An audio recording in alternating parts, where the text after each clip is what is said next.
전에 우리 교회 어느 집사님이 멀리 다른 지방으로 이사를 가시게 되었습니다. 가시면서 거기에 교회를 하나 소개시켜 달라는 것이었습니다. 그러면서 하시는 말씀이, 목사님, 좋은 교회 소개시켜 주십시오, 그렇게 부탁을 하는 겁니다. 지상의 교회는 주님의 교회라서 나쁜 교회는 없는데, 집사님이 말한 좋은 교회는 어떤 교회를 염두에 두고 있었을까? 집에서 가까운 교회를 말할까? 아니면 많이 모이는 교회를 말할까? 아니면 시설이 잘 돼 있는 교회일까? 아니면 신앙훈련 코스가 잘 돼 있는 교회일까? 설교가 좋은 교회일까? 아니면 분위기가 좋은 교회일까? 여러분들은 어떤 교회가 좋은 교회라고 생각합니까? 물론 사람들마다 그 기준은 다 다르리라 생각합니다. 오래전에 경기도 양평에서 목회를 하고 있는 친구 목사교회에 이게 간 적이 있었습니다. 친구 차를 타고 교회를 가는 그 길에, 그 길 건너편에 아주 보기 좋고 아름다운 교회가 하나 있었습니다. 정말 동화책에서 나올 법한 그런 멋지고 아름다운 교회가 저쪽 칸에 있는 것이었습니다. 만약에 제가 이 지방에 살았다면은 아마 저 교회에 나가지 않았을까 할 정도로 굉장히 제 마음에 쏙 들었던 그런 교회였습니다. 그런데 친구 목사에게 아주 충격적인 이야기를 들었습니다. 저 교회가 예배당을 지은 이후에 교인들끼리 서로 분쟁이 일어나고 싸워가지고 지금 교회가 텅텅 비어 있다는 겁니다. 아무리 잘 지은 교회라고 해도 그 교회가 다 좋은 교회는 아닌 것이죠. 그렇다면 사람들은 우리 부곡중앙교회를 어떤 교회로 생각하고 있을까 궁금하지 않습니까? 저희 교회 등록하는 새 가족들에게 제가 늘 묻는 말이 있습니다. 어떻게 해서 우리 교회에 등록하게 되었습니까? 하고 물으면 대부분 우리 성도들의 전도를 받아서 교회를 등록하게 되었습니다, 그렇게 말을 합니다. 그런데 어떤 사람들은 이곳으로 이사를 왔는데 이제 어느 교회를 나갈까 찾던 중에 우리 부곡중앙교회를 나와서 몇 주 참석을 해보니 부곡중앙교회 좋은 교회라서 나오면 되겠다, 그런 생각이 들어서 등록을 했다는 겁니다. 또는 자녀들이 인터넷으로 이렇게 검색을 하다가 집 가까이 어느 교회가 있는지 검색 중에 우리 부곡중앙교회 홈페이지를 들어와서 여러 번 이렇게 살펴본 후에, 어머니 거기 부곡중앙교회 나가면 되겠습니다, 그래서 우리 아들 이야기를 듣고 부곡중앙교회에 와서 등록을 하게 되었습니다, 그렇게 이야기를 하는 겁니다. 그런 말을 들을 때에 저로서는 참 기분이 좋은 겁니다. 사람들이 우리 부곡중앙교회를 좋은 교회라고 생각하는 거구나. 여러분 한번 따라합시다. 우리 교회 좋은 교회, 우리 교회 좋은 교회. 아멘. 앞으로도 우리 부곡중앙교회가 사람들에게 좋은 교회가 되기를 주님의 이름으로 축원드립니다. 그런데 만약 우리가 2000년 전에 소아시아에 살았다면 우리가 어떤 교회에 나갔을까? 당연히 좋은 교회에 나갔겠죠. 그 좋은 교회 중에 하나가 바로 필라델피아 교회입니다. 필라델피아 교회는 한 번도 주님에게 책망을 받은 적이 없는, 여러분 지상의 교회가 흠이 없는 교회가 어디 있겠습니까? 그런데도 이 필라델피아 교회는 한 번도 책망을 받지 않았던 그만큼 좋은 교회이라는 것입니다. 이 필라델피아 교회가 어째서 좋은 교회였을까? 사람들이 많이 모여서 그랬을까? 시설이 좋아서 그랬을까? 그것은 결코 아닙니다. 오히려 이 필라델피아 교회는 가난한 사람들, 그리고 보잘것 없는 사람들, 그리고 당시에 종, 노예들이 모여서 예배를 드렸던 그야말로 볼품 없는 미약한 교회였습니다. 그런데 주님께서 이 필라델피아 교회를 칭찬하시면서 좋은 교회라고 그렇게 말씀하신 겁니다. 저는 우리 교회가 설립 55주년을 맞이하면서 이 필라델피아 교회처럼 좋은 교회가 되기를 소망해 보는 것입니다. 아멘. 그래서 오늘 이 필라델피아 교회와 관련된 말씀을 전하고자 합니다. 사랑하는 성도 여러분, 오늘 우리 교회가 설립 55주년을 우리가 맞이하면서 우리 교회가 이 필라델피아 교회처럼 좋은 교회가 되기를 주님의 이름으로 축원드립니다. 첫째로 우리가 사모하는 좋은 교회는 어떤 교회를 말하는가? 주님이 열어주시는 교회여야 된다 하는 것입니다. 주님이 이 필라델피아 교회를 설명하면서 이 교회가 어떤 교회라고 설명하셨는가 하면은 7절에 이렇게 말합니다. 필라델피아 교회의 사자에게 편지하라. 거룩하고 진실하사 다윗의 열쇠를 가지신 이 곧 열면 닫을 사람이 없고 닫으면 열 사람이 없는 그가 이르시되 그랬습니다. 이게 무슨 말인가 하면은 이 말씀은 본래 이사야서 22장 22절에 나오는 말씀을 그대로 인용한 말씀인데, 이사야서의 말씀에 보면은 히스기야 왕의 충신 중에 힐기야의 아들 엘리야김이라는 신하가 있었습니다. 그런데 이 엘리야김은 왕의 국고를 전담해서 맡았던 신하였습니다. 그러니까 누구도 이 엘리야김의 허락 없이는 왕의 국고의 문을 열 수도 없고 닫을 수도 없을 만큼 막강한 권력을 가지고 있었던 겁니다. 이 말씀은 우리 주님께서 세상의 모든 만물을 주관하시면서 만물의 문을 열어주시기도 하고 닫히기도 하신다는 겁니다. 주님의 허락이 없이는 누구도 이 만물의 문을 열 수도 없고 닫을 수도 없다는 겁니다. 그런데 이런 권세를 가지신 주님이 이 필라델피아 교회의 문을 열어주셨다 그랬습니다. 8절에 이렇게 나와 있습니다. 8절 보면은 볼지어다 내가 내 앞에 열린 문을 두었으되 능히 닫을 사람이 없으리라. 주님께서 이 필라델피아 교회의 문을 열어주셨다는 것입니다. 무슨 상황인가 하면은 당시 필라델피아 교회는 단독 건물이 없었습니다. 그래서 유대인들이 모이고 있는 회당을 빌려서 예배를 드렸습니다. 그런데 나중에 이 유대인들이 필라델피아 교회에 예배를 드리지 못하도록 문을 닫은 겁니다. 이런 상황에서 주님이 자유롭게 예배를 드릴 수 있도록 필라델피아의 교회의 문을 활짝 열어 주신 것입니다. 그러자 이 필라델피아 교회가 크게 부흥을 하게 되었고 좋은 교회로 성장을 하게 된 것입니다. 그러니까 이 필라델피아 교회가 크게 성장하게 된 가장 큰 이유는 우리 주님께서 교회의 예배의 문을 열어주셨고 은혜의 문을 열어주셨기 때문이라는 것입니다. 할렐루야. 이것은 무엇을 말하는가? 교회는 주님께서 예배의 문을 열어주시고 은혜의 문을 열어주시고 전도의 문을 열어주셔야 가능하다는 사실입니다. 예루살렘 초대교회도 그랬습니다. 예루살렘 교회가 처음에는 120여 명의 적은 숫자로 모였더랬습니다. 그런데 나중에 이 예루살렘 교회가 3,000명, 5,000명까지 크게 성장하게 되었습니다. 어째서 그랬는가? 그들이 열심을 다했는가? 그게 아니었습니다. 그 이유를 성경은 이렇게 기록하고 있습니다.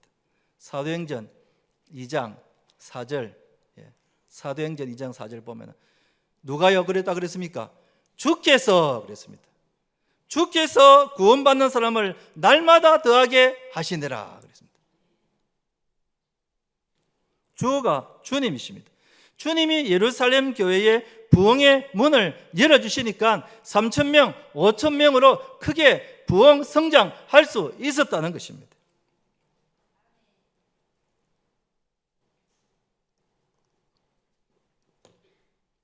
이것은 우리 교회도 마찬가지입니다.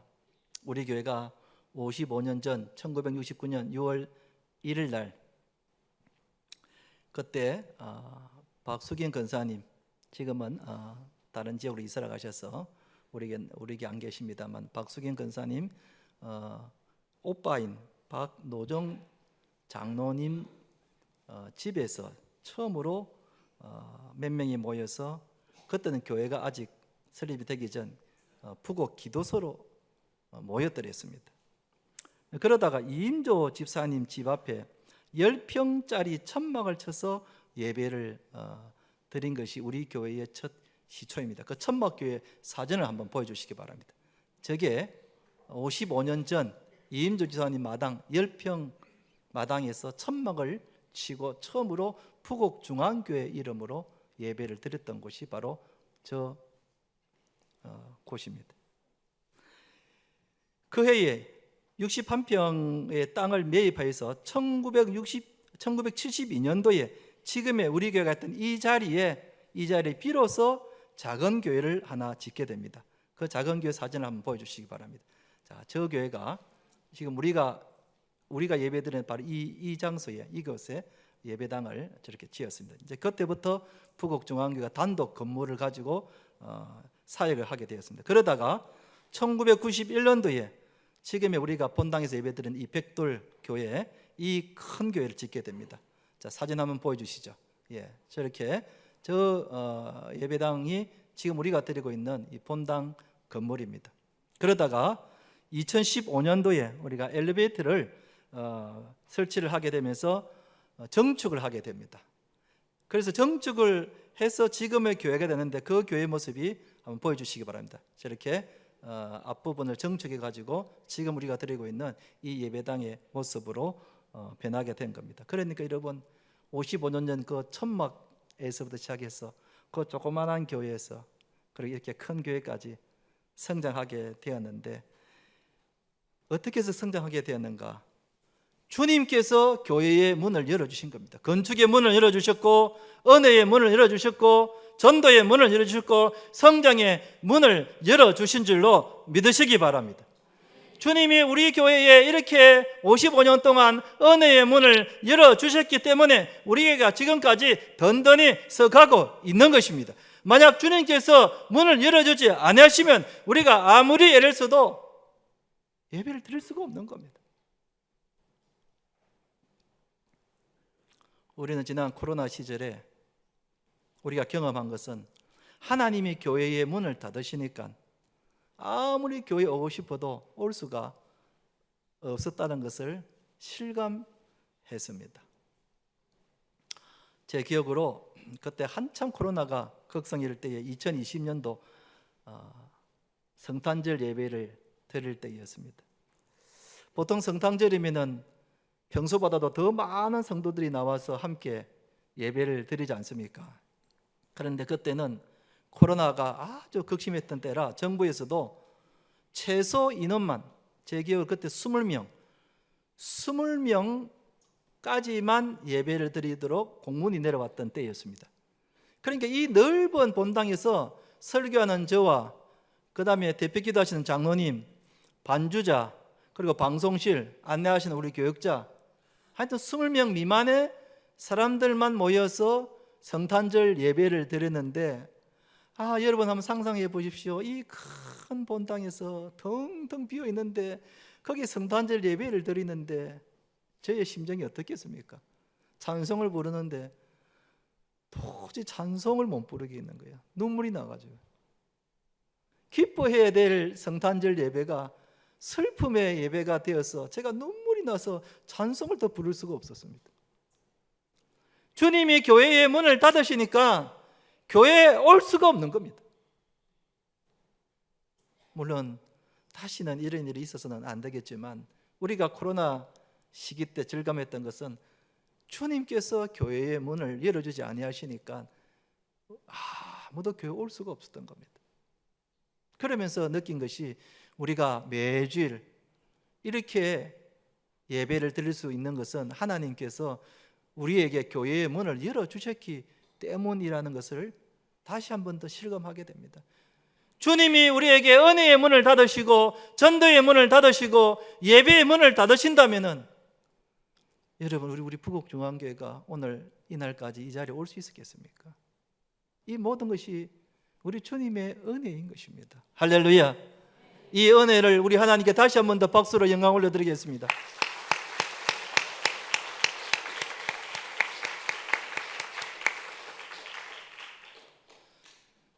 수영로 교회 담임 목사이신 정필도 목사님 살아 계실 때였습니다. 어느 날 부산에서 목회하시는 목사님들 이렇게 모여서 정필도 목사님과 함께 이렇게 어떤 행사를 진행했었는데, 정필도 목사님의 강의를 마치고 어느 목사님이 질문을 했습니다. 목사님, 부산에서 제일 큰 교회가 수영로 교회인데 어떻게 해서 목사님은 수영로 교회를 이렇게 크게 부흥 발전시켰습니까? 그 비결을 배우고 싶습니다. 이렇게 질문을 했습니다. 거기 있던 많은 목사님들이 정필조 목사님 어째서 저렇게 수영로 교회를 크게 부흥시켰는가, 설교를 잘해서 그랬는가, 전도를 열심히 해서 그랬는가, 신앙 훈련이 잘 돼 있었는가, 교인 관리를 잘해서 그랬는가, 아무튼 배우려고 질문했는데 정필조 목사님의 대답은 뜻밖이었습니다. 목사님 여러분, 내가 수영로 교회를 부흥시킨 것은 딴 것이 아니라 하나님께서 은혜의 문을 열어주시기 때문입니다. 끝이에요. 거기에 모였던 목사님들은 많은 기대감을 갖고 어떻게 해서 정필도 목사님 저렇게 교회를 부흥을 잘 시켰는가, 그 비결을 알고 싶었는데 목사님의 말씀은 딱 한마디 그거였습니다. 물론 겸손의 말씀이겠습니다만은 어떻게 보면 정말 성경적인 대답을 하신 겁니다. 하나님께서 교회의 은혜의 문을 열어주셨기 때문에 그렇다는 겁니다. 하나님께서 교회의 문을 활짝 열어주셔서 그렇게 됐다는 겁니다. 많은 세월이 지난 후 저는 그 목사님의 그 말씀이 맞구나 하는 생각이 들었습니다. 아무리 애를 쓰고 몸부림을 쳐도 주님이 교회의 문을 열어주셔야 성장이 되고 부흥이 되는 것이지, 주님께서 닫으시면은 할 수 없다는 것입니다. 그러니 여러분, 그동안 주님께서 우리 부곡중앙교회를 55년 세월 동안 교회의 문을 열어주셔서 이렇게까지 성장하게 되었습니다. 앞으로도 계속해서 우리 주님께서 우리 부곡중앙교회에 은혜의 문, 전도의 문, 예배의 문을, 기도 응답의 문을 열어주시기를 주님의 이름으로 축원드립니다.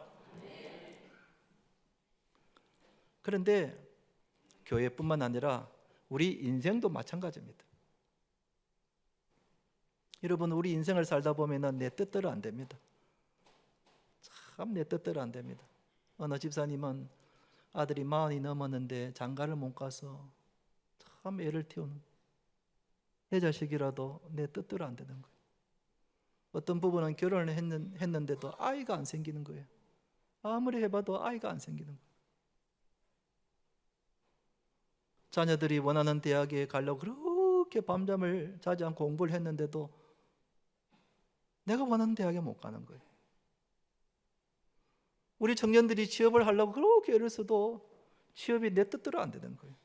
여러분, 내가 노력을 하면 될 줄 알았는데 아무리 노력을 하고 밤잠을 자지 않고 하는데도 이게 내 뜻대로 안 되더라는 겁니다. 여러분, 이게 인생입니다. 이게 인생입니다. 왜 그런가? 주님이 우리 인생의 문을 열어주셔야 되기 때문입니다. 주님께서 내 인생의 문을 열어주지 아니하시면 내가 아무리 애를 써도 할 수 없는 겁니다. 그러니 주님께서 내 인생의 문을 열어주셔야 돼. 결혼의 문을 열어주시고, 태의 문을 열어주시고, 대학의 문을 열어주시고, 취업의 문을 열어주시고, 주님께서 우리 인생의 문을 열어주셔야 이게 되는 거지, 내가 아무리 애를 쓰고 노력을 해도 이게 내 뜻대로 안 되더라는 겁니다. 그래서 우리는 주님께서 내 인생의 문을 열어달라고, 우리 자녀들의 인생의 문을 열어달라고 늘 기도하고 바라봐야 하는 겁니다. 한번 따라합시다. 주님, 인생의 문을 열어주옵소서. 주님, 인생의 문을 열어주옵소서. 하나님께서 우리 교회의 은혜의 문을 열어주시고 우리 성도들에게 인생의 문을 열어주시기를 주님의 이름으로 축원드립니다. 그러면은 두 번째로 어떻게 하면은 주님께서 문을 열어주시는가? 두 번째는 적은 능력이지만 주님의 말씀을 지킬 때라고 성경은 말하고 있습니다. 8절을 제가 다시 한번 읽어보겠습니다. 내가 내 행위를 아노니 내가 작은 능력을 가지고서도 내 말을 지키며 내 이름을 배반하지 아니하였도다. 여기 작은 능력이라는 것은 필라델피아 교회 교인들 대부분이 종이고 가난한 자들이었기 때문에 힘이 적었다는 겁니다. 물질도 적었고 지식도 적었고 신분도 연약했다는 겁니다. 그럼에도 불구하고 이 필라델피아 교인들이 하나님의 말씀을 지키며 하나님의 이름을 배반하지 않았다는 겁니다. 매주 이르면 나와서 하나님께 정성을 다해서 예배를 드리고 하나님께 찬양을 올려드리고 하나님 바라보고 기도하고 교인들끼리 서로 사랑하며 섬겼다는 겁니다. 우리가 가진 것이 없지만은 그러나 적은 능력이지만은 매주일마다 주님을 바라보고 예배드리고 기도하고 찬양하고 섬겼다는 겁니다. 그랬을 때에 하나님이 내 행위를 나누니 그 행위를 하나님이 보시고 문을 열어주셨는데 거기에 부흥의 문을 열어주시고 은혜의 문을 열어주시고 기도 응답의 문을 열어주셔서 이 필라델피아 교회가 크게 성장하게 되었다는 겁니다. 근본에 우리 교회가 설립 기념 행사 중에 필리핀의 블레싱 성강교회를 지어드렸습니다. 우리 도움들 청년들이 가서 단기 선교를 갔다 왔고 또 지난 4월 달에는 우리 성도들이 가서 아주 감명 깊은 헌당 예배를 드리고 왔습니다. 거기 가본 사람들은 압니다.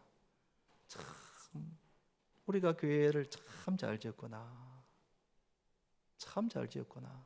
여러분들도 뭐 이렇게 동영상이나 사진을 보셨습니다만 참 우리 교회가 좋은 일을 했구나. 여러분 우리 교회에 뭐 그렇게 부자가 없습니다. 여러분 가운데 아닙니다. 나는 부자입니다. 한번 손 들어보세요. 그렇게 부자가 없습니다. 뭐 11조를 뭐 1억 내고 그런 사람이 있습니까? 없습니다. 다 고만고만합니다. 그런데도 지난 세월 제가 통계를 보니까 우리 교회가 해외에 8개의 예배당을 지었고 선교사들을 28명을 지금도 후원하고 있고 국내 9개의 교회와 6개의 기관을 후원하고 있고 매년 고려신학대학원의 학교 발전 기금을 저희들이 돕고 있고 그리고 구제와 장학 사업을 하고 있는데 우리 교회가 재정이 그렇게 넉넉하지 않습니다. 그냥 겨우 한 달 살고 갑니다. 그런데도 우리가 작은 능력을 가졌지만은 주님 기뻐하시는 일을 우리가 증거해 온 겁니다. 여러분, 우리가 주님 기뻐하는 일을 우리가 비록 적은 능력이지만은 그러나 말씀에 순종하여 주님 기뻐하는 일을 해 나갈 때에 하나님께서 우리의 행위를 보시고 우리에게 은혜의 문을 열어주시고 우리에게 부흥의 문을 열어주시고 물질의 문을 열어주시고 선교의 문을 열어주시고 기도 응답의 문을 열어주실 줄로 믿습니다. 아멘.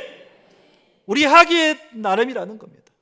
비록 우리가 적은 능력을 가졌지만 이걸 가지고 우리가 못한다 하는 것이 아니라 그럼에도 불구하고 주님 기뻐하는 일에 우리가 헌신하고 봉사하고 예배드리고 나아가면은 하나님이 우리의 그 행위를 보시고 거기에 문을 활짝 열어주신다는 겁니다. 여러분, 우리 인생도 마찬가지입니다. 우리는 다 보잘것없는 능력이 없는 그런 사람들입니다. 그래서 나는 가난한데 11조도 안 한다. 나는 뭐 바빠서 봉사도 안 한다. 나는 몸이 좀 아프니까 예배도 안 드린다. 여러분, 이렇게 하면은 내 인생의 문이 열리지 않습니다. 내 인생의 문이 열리지 않습니다. 그럼에도 불구하고 내가 매주마다 하나님께 나아가 예배드리며 내가 주님 바라보고 간절한 마음으로 기도하고 내가 헌신하며 또한 주님을 바라보고 찬양하며 기도할 때에 하나님께서 우리 앞에 인생의 문을 활짝 열어주시는 줄로 믿습니다. 하나님이 우리를 보시고 내 행위를 아노니 그랬습니다. 내 행위를 아노니 내가 내 모습을 보고 내 앞에 막혀있는 인생의 문을 주님께서 열어주신다는 겁니다. 우리가 비록 적은 능력이지만 보잘것없지만 그러나 내가 가지고 있는 이 비록 보잘것없는 거라 할지라도 주님 기뻐하는 일에 순종하고 나아가면은 주님이 우리의 인생의 문을 활짝 열어주셔서 나를 통하여 하나님께서 큰 일을 하게 하시는 겁니다. 이제 말씀을 맺겠습니다. 사랑하는 성도 여러분, 오늘 우리 교회가 설립 55주년을 맞이하여 그동안 하나님께서 우리 교회를 든든히 지켜주셨습니다. 이 모든 것이 하나님의 은혜입니다. 앞으로도 하나님께서 우리 교회의 성장의 문, 부흥의 문, 은혜의 문을 열어주시기를 축원합니다. 우리의 막힌 인생의 문을 열어주시기를 주님의 이름으로 축원드립니다.